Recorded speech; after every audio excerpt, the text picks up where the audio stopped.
breakfast. We got some coffee, sugar-free. Only have a little bit of sugar-free creamer next to Splenda, a little bit of cinnamon. And then we made some breakfast open-faced sandwiches with wheat toast, a little bit of butter and jelly, and also an egg, of course, brown egg, and then 2 turkey sausages on each. So, yeah. What's up, familia? We are headed to the gym now. It's about 9:45, so we're gonna get there around 9:50ish. Probably get, on the treadmill and stuff, or the Stairmaster. Excuse me, I just burped. That was gross. Probably get on the Stairmaster around close to 10, because I gotta take my son upstairs and all that shit.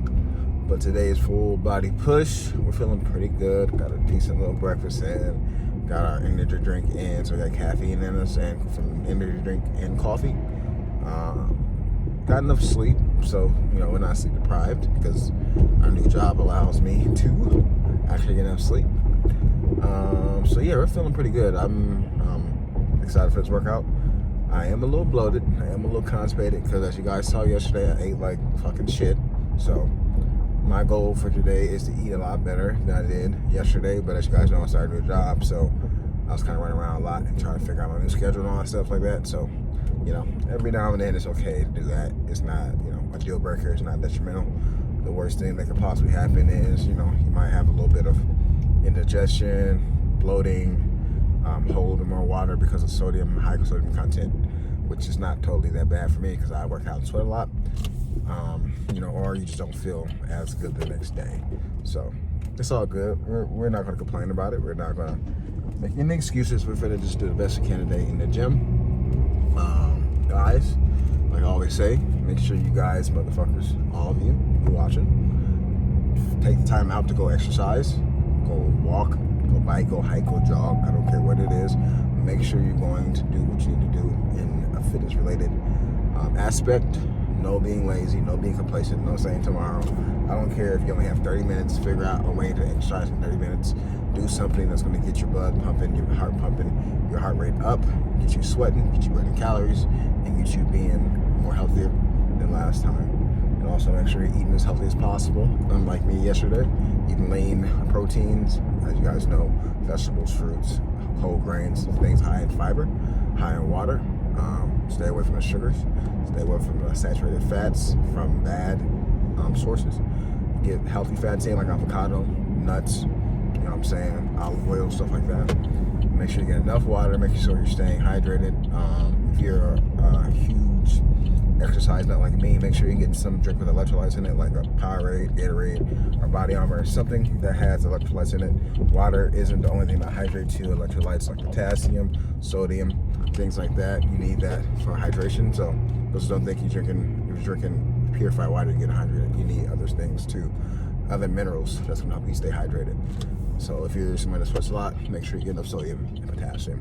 You can get that through food, and get that through sports drinks, but make sure you're getting the low sugar or zero sugar option so you're not, wasting calories on shit like that. So, but yeah, we're gonna have a pretty good day at the gym today.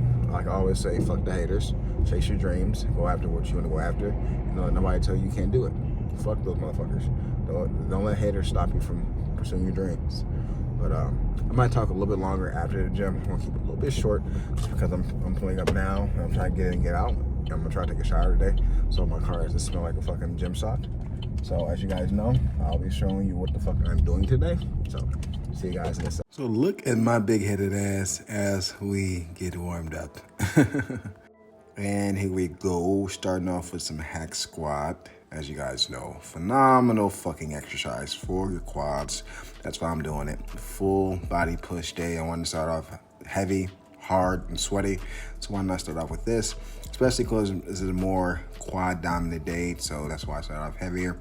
And actually, this is, I guess, a PR for me with hack squat. I really don't try to PR or try to lift super duper heavy that I can't get at least 8 to 10 reps. But this is the most weight I've ever done with hack squat machine. I can definitely do more if I really wanted to, but is it worth it? Not necessarily, especially on the cut because I don't have as much energy as I usually would, and you know what I'm saying? And I don't have as much glycogen stores filled up with food for my carbs and all that good stuff. So, the fact that I'm still trying to train as hard and heavy as possible while on this cut, you know what I'm saying? It's pretty impressive. So we're going to do the best we can. And then also we're supersetting this with some incline Smith machine press. As you guys know, this is a phenomenal exercise for your top pecs, especially because it allows you to go to failure way better than the barbell, because, you know, you can go complete to failure because you have those safety hooks there. So that's exactly what we're doing. And we're taking our time on the bottom, trying to get that great stretch of the chest.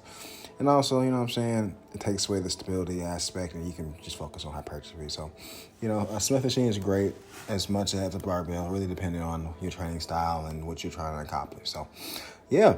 And then here we go, you know, second set of our hack squat and trying to get that deep stretch. Yeah, you know, guys, we have to go deep in things, you know what I'm saying? Like I went deep in your mom last night, and, you know, you just gotta go deep in things. I'm just kidding. But yeah, getting that deep stretch, you know, trying to get that great depth all the way down, just like that. Oh, yeah, I put my arms up for the flex on your hose now. Look at that. Like, getting that great deep stretch. There we go. Let's see how many we got left in the tank. Quads look pretty big. Quads look pretty nice. Chewing the fuck out of my gum. One, how many more we got? Maybe 2 or 3? We'll see. I really don't know. 2, there we go. One more. Are we trying to kill ourselves today? Possibly. 3, I could probably do at least 2 or 3 more if I wanted to, but I think I'm done, so. You know, sometimes a fucking set kills you and you just gotta bend over because, like, fuck. You're so tired, right? And here we go, second set of incline Smith machine. Taking our time. I could probably widen my grip a little bit to emphasize pecs, but it's totally fine. My grip's pretty good. You know, my joints are stacked, so that's the most important thing. I'm going a little bit faster because I lighten the weight. As you guys know, I do drop sets. So I can go a little bit slower, but it's all good. I think I started off a little bit too heavy for the first set, but a little bit, you know, a little bit lighter. There we go. Still challenge yourself. And I'm not going to lie. Doing this right after hack squat is pretty challenging because hack squat takes a lot of energy out of you, especially if you're doing it heavier like I am. So, but yeah, going to failure with that. And here we go. Our last set, I believe, of hack squat. And same mechanics, guys. You know, trying to get that deep stretch. There we go. All the way down. Sit down. Open up those hips. And, you know, this gives you a great stretch of your hips. It helps you open up those adductors. So, you know what I'm saying? If you're weak in your adductors, then this is a pretty good, you know what I'm saying? Well, not adductors, abductors. This is a pretty good exercise, especially if you widen your feet. It kind of strengthens those, stretch those out, give you a little bit more mobility. It's the same thing with like a leg press. If you widen your stance with a leg press, you know, it kind of gives you that stretch that a lot of people, you know what I'm saying, don't get. So that's why I like to widen my stance a little bit, because as long as you're putting your feet lower, you're still going to hit your quads pretty well. And this is a quad loaded exercise. So deep stretch. We're trying to kill ourselves, trying to fucking murder those quads. There we go. Sit down. Boom. How many we got left? We're going to see. 1. Still, you know, as you guys can see, like every rep is deep. Every rep is the same. You know what I'm saying? Every rep is challenging. Even though I'm starting to fatigue, every rep is still the same. You know what I'm saying? I'm still going to the same depth. I'm not like start changing myself. I'm taking a break at the top. And I'm still going super deep. And then, you know what I'm saying? That's how you should do every rep. You know what I'm saying? It's okay to struggle with the last couple of reps, but you want to make sure your form is fucking, you know, as good as possible, because that's where the growth comes from. And, you know, a shitty rep because your form is ass is not going to really matter that much. You're going to make sure you get good reps. Now, you know, if you're doing partials and stuff like that for the lengthening partial, like part of a lift, that's totally fine. But something like squat, you know what I'm saying? You want to make sure you have, you know, the best techniques possibly. Then if you know that your form's gonna be shit for the last couple, it's you know, it's better to rack it, take a little like 20-second break, and then, you know, knock out a couple more reps and then call it a day, instead of like trying to force yourself, and then that can become a problem. You can get hurt like that, and just like I said, it might not be worth doing that. So be careful with that. But there we go. Struggling, but we got it up. And as you guys can see, we're going right into some side raises to hit our side delts. As you guys know, this is my favorite machine. So, yeah, trying to go, you know, not to failure, but, you know, close to failure, maybe a couple of reps in reserve, just because this is our first set. So you never want to fatigue yourself to the point of failure for your first set. That's stupid. That's something you don't want to do. Don't do that, guys. Don't be an idiot. wait for the, last rep or last set or so, or, later in the exercise. You don't want to pre-fatigue yourself because then it's going to make everything else harder. So I'm not saying don't train hard for the first couple of sets, but don't go to failure. You don't need to go to failure every single fucking set. There's times and places that you can do that. You know what I'm saying? If you're feeling really good and, you didn't have the best workout like a couple days ago or something. But, it's not smart training because, if you go to failure every fucking set and then do that week after week after week, you're going to burn yourself out. And then there's such thing called diminishing returns. And then you're not making any more growth. Your body is too damaged to heal appropriately. So, you know what I'm saying? Don't be a gym bro. Just be a bro in the gym. Simple. But yeah, getting those raises, feeling good. Got those delts fucking maxed out, fucking pumped up. Got my fucking front delt vein popping out and all that shit. Chewing the fucking my gum. Fucking veins pulsating under my fucking neck. I don't know why it's doing that. Because I'm just doing raises. But that just tells you how intense I am. Damn, I chewed the fuck out of that gum. God damn. Y'all chew gum like that? Because I do. But yeah, fucking delts are looking pretty capped, pretty big. We're doing a pretty good job with this cut so far. So I'm pretty happy with what's going on. Like I said, me holding a little bit more water. I still look lean, but I just can't wait to see where I am in the next couple weeks, the next 4 to 6 weeks. When they get down to 180, it's going to be fucking amazing how I look. And I appreciate you guys coming on this journey with me. This is something that is pretty hard to do. You know what I'm saying? Like, people think filming yourself is hard or easy in the gym, and for me, it is kind of hard because, I'm not super social. I'm not antisocial, but I'm kind of introvert. So when I'm filming myself and people are seeing me film myself, I'm kind of self-conscious. Like, are they looking at me? Are they judging me filming myself? Or blah, blah, blah, this and that. So do they think I'm like an asshole? Do they think I just am a narcissist? You know what I mean? I don't want people thinking that. But, it's kind of hard for some people to film themselves in the gym. And it is for me too, and also it takes a lot of time to get the angles and editing and all that shit like that. Because if I had it my way, I'll pay somebody to film me because I just want to focus on the lift. I can't wait till I get to a point where I can start doing videos, sit it down, that I can just come in the fucking gym and work the fuck out without, I love doing the series, but it is kind of stressful sometimes because I do get behind in editing and stuff like that. And then it creates a huge, huge issue sometimes for me to catch up. But, it's part of the territory. It's part of the game. It's part of what I have to do as a content creator. So no excuses. But I do want to let you guys know, it can be difficult sometimes to film in the gym. So, yeah. But as you guys see, we're just doing some standing shoulder press. I love this machine. This is one of my favorite machines for shoulder presses. It allows great mobility. Great full range of motion, and since it's on the machine, you don't have to worry about as much balancing like you would with a barbell, or a different type of dumbbell or anything if you're doing standing shoulder raises. So I really enjoy this, and it's easy to load and really just tax your fucking shoulders. So if you have this machine, try it out.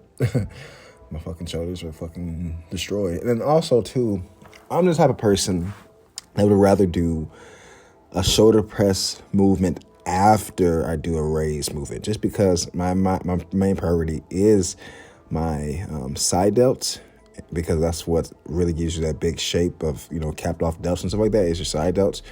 And a lot of your front delts are already overdeveloped anyway because of bench press or any type of pressing movement you do. You already got big front delts usually, so I would tend to put more energy towards the side delts if you want that cap looked, and then do a pressing movement after that, just so you can, save time, as well as, put the right energy into the body part that is more aesthetically pleasing.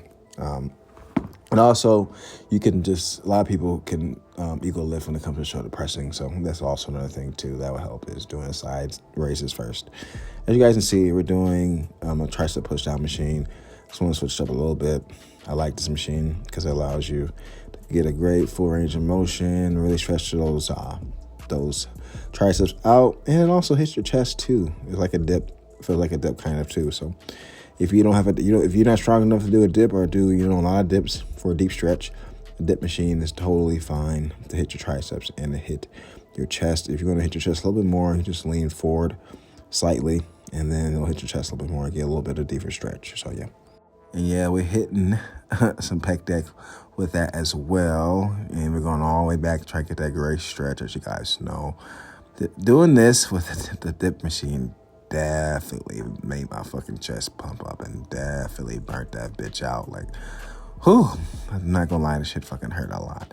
But it hurt so good, you know what I'm saying? I think I only did 2 sets of these because the combination of both, I just like, it's no point in me doing a third set because I just got such a great, gnarly chest pump. And pec deck is you guys know, great exercise to get that stretch in your chest. Stop stopping midway, go all the way back. Put those clips all the way back so you force yourself to get that stretch.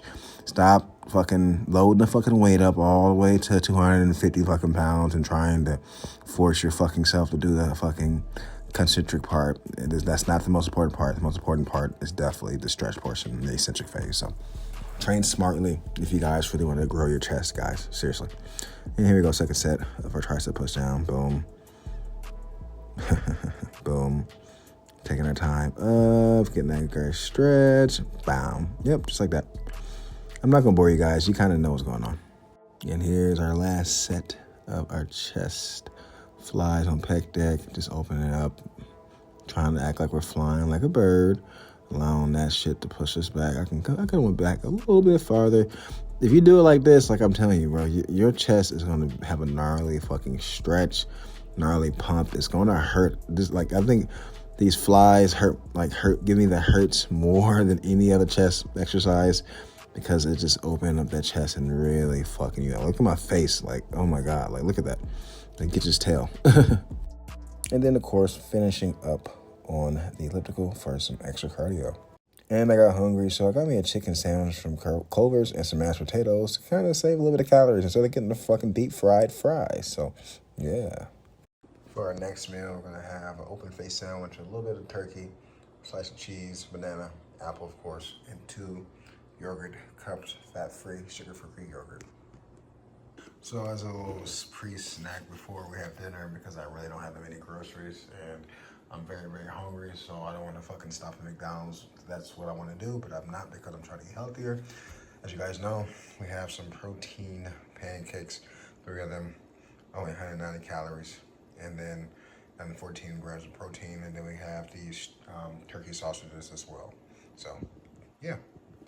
So for dinner, we got 2 tacos, chicken tacos, fresco style, for dinner from Taco Bell. So this is basically dinner. I might eat something else if I'm so hungry because I've burnt a ton of calories today. So since we got calories to spare, I'm gonna eat this personal pizza from DiGiorno. About 700 calories, but it is what it is. I'm on a 3,000 calorie diet and I had about 2,300 calories already. So this is our finisher.